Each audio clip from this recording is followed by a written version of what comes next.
के बाद आपका स्वागत है। रुक करेंगे अगली खबर का। अवैध कोयला खदानों की डोजरिंग का सिलसिला लगातार जारी है। मुफल्लिस पुलिस और सीसीएस सुरक्षा विभाग ने शक्ति घाट और ओपन कास्ट में डोजरिंग किया। थाना प्रभारी ने बताया कि गुप्त सूचना मिली थी कि रात में बैलगाड़ी से कोयले की तस्करी हो रही है। इसके बाद छापेमारी कर सभी खनता का डोजरिंग किया गया। उन्होंने बताया कि सीसीएल की तरफ से कोई सुविधा नहीं मिलती है, जिसकी वजह से बहुत जगहों से कोयले का अवैध कारोबार हो रहा है।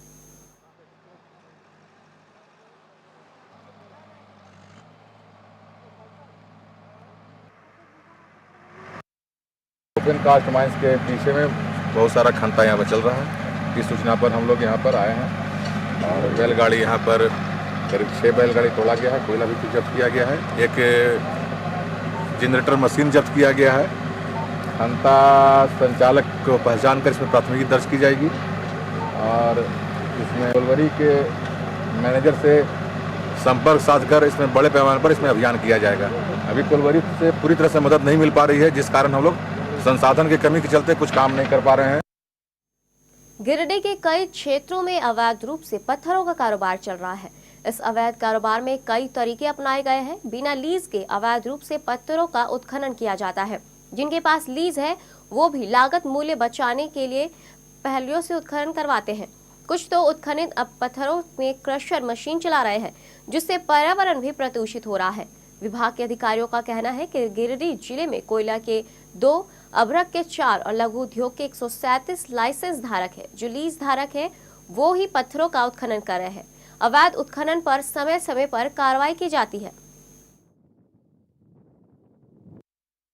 गिरिडीह जिले में कोयला के 2 और बृहद खनिज के और 4 खनन पट्टे हैं और लघु खनिज पत्थर का 113 कार्यरत है और करीब 38 लीज जो है नवीकरण हेतु पर्यावरण के चलते लंबित है। पत्थर के लिए हर प्रखंड में कार्यरत है। पूरे 13 प्रखंड में हमारा लीज। मेडिकल यूनिट अनियमितता के एक मामले में 5 आरोपियों को हाईकोर्ट ने आरोप मुक्त कर दिया। इनमें जगानंद भलोटिया, नवीन कृष्ण, नीतीश भलोटिया और श्याम चक्रवर्ती है। भलोटिया ब्रदर्स पर आरोप था कि उनकी बेबको नामक कंपनी ने मेडिकल यूनिट चेचिस बनाते समय अनियमितता बरती है। इन्हें ड्राफ्ट के बदले चेक से पेमेंट दिया गया। टेंडर में भी रेट अधिक दिए गए। कोर्ट ने दोनों पक्षों की दलील सुनने के बाद सभी 5 आरोपियों को आरोप मुक्त कर दिया।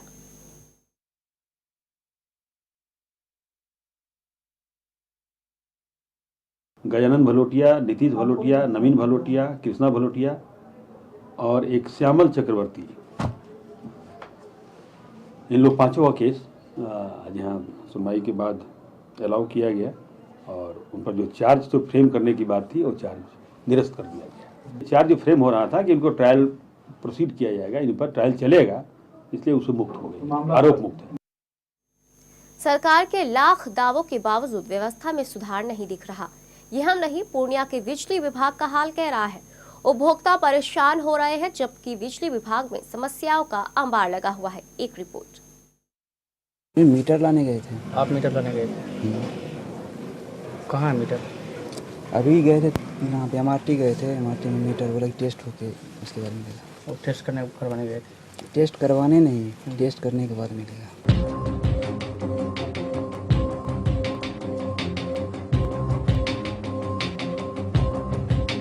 दफ्तर में ताले पर ताला और सवालों से बचते कर्मचारी, ये आलम है पूर्णिया के बिजली विभाग का।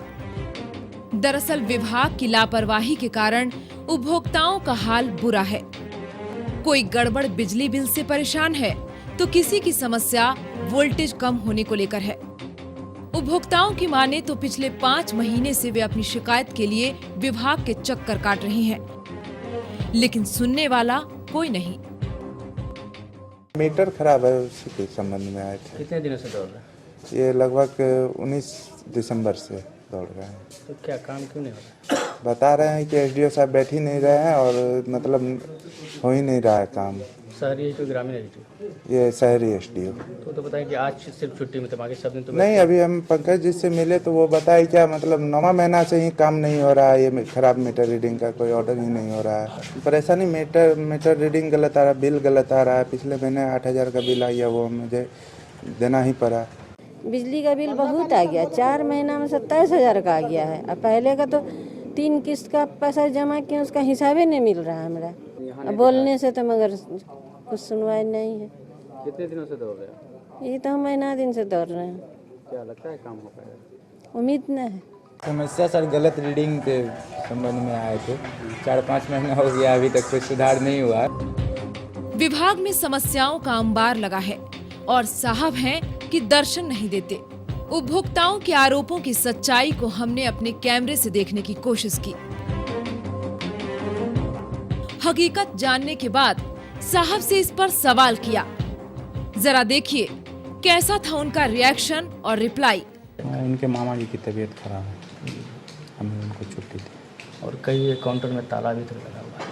किसी काउंटर पर ताला नहीं लगा हुआ, सभी काउंटर चालू। सिस्टम की मार झेल रहे आम आदमी का सब्र टूटे, इससे पहले जरूरी है कि बिहार सरकार एक्शन में आए और कुव्यवस्था से आपकी तरह सख्ती से निपटे, वरना जनता बिहार से सरकार और उसके सिस्टम को वैसे ही गुल करेगी जैसे यहाँ बिजली गुल होती है। भविष्य न्यूज के लिए पूर्णिया से किशोर कुमार की रिपोर्ट। दसिवान में बिजली की मांग को लेकर हकाम गांव के ग्रामीणों ने जमकर हंगामा किया। उन्होंने बीच सड़क पर आगजनी करते हुए महादेवा रोड को जाम कर दिया। ग्रामीणों का आरोप है कि उनके गांव में शहरी फीडर से बिजली की सप्लाई होती थी, लेकिन 4 दिन पहले विभाग ने उनके गांव को देहाती क्षेत्र के फीडर से जोड़ दिया है। इस कारण उनके गांव में नियमित बिजली की आपूर्ति नहीं हो रही है। 4 घंटे तक हंगामे के बाद मौके पर पहुंचे सीओ ने लोगों को समझाकर जाम हटवाया।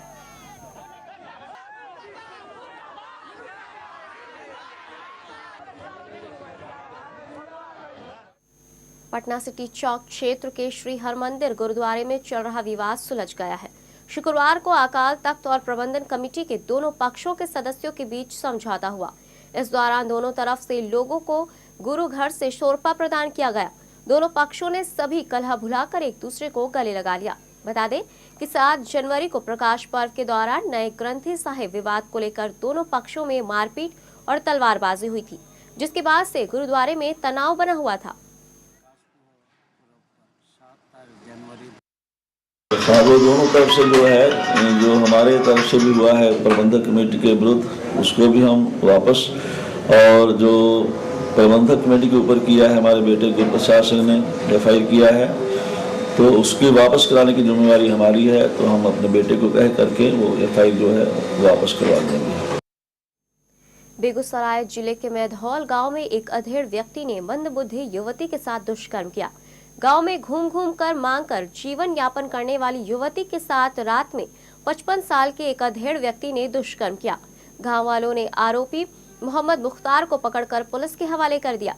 पीड़िता को मेडिकल जांच के लिए सदर अस्पताल भेज दिया गया है। वहीं आरोपी अपने आप को बेकसूर बता रहा है। मोहम्मद मुख्तार का कहना है कि गांव के लोग राजनीति के तहत उसे फंसा रहे हैं।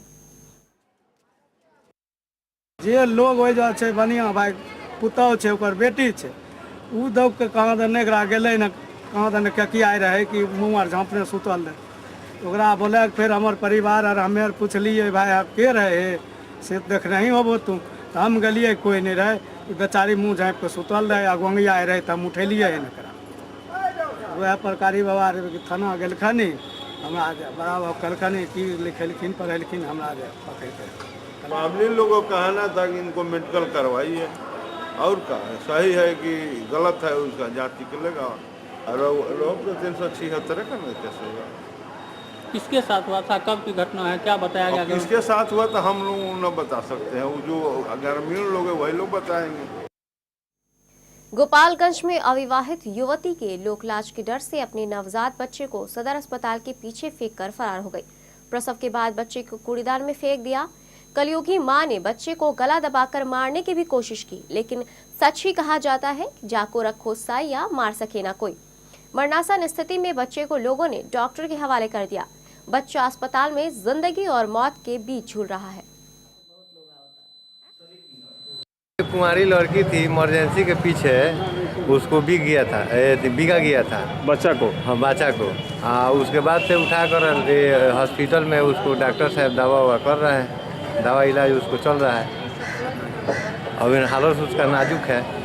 नवजात बच्चे को कोई इमरजेंसी के पीछे ले आके फेंक गया था, तो हमारे एक स्टाफ ले आके इसको रखी हैं यहाँ पे, और अभी हालत बहुत गंभीर है। बच्चे को पूरा गला दबा के मारने की कोशिश की गई है, मुंह से ब्लीडिंग आ रही है, बच्चा बिल्कुल ठंडा पड़ा हुआ था। अभी तो ब्लीडिंग कुछ कम है, लेकिन फिर भी अभी भी स्थिति जो है नाजुकपूर्ण बनी हुई है। बुलेटिन में वक्त है एक और छोटे से ब्रेक का। कुछ अन्य खबरों के साथ जल्द लौटेंगे।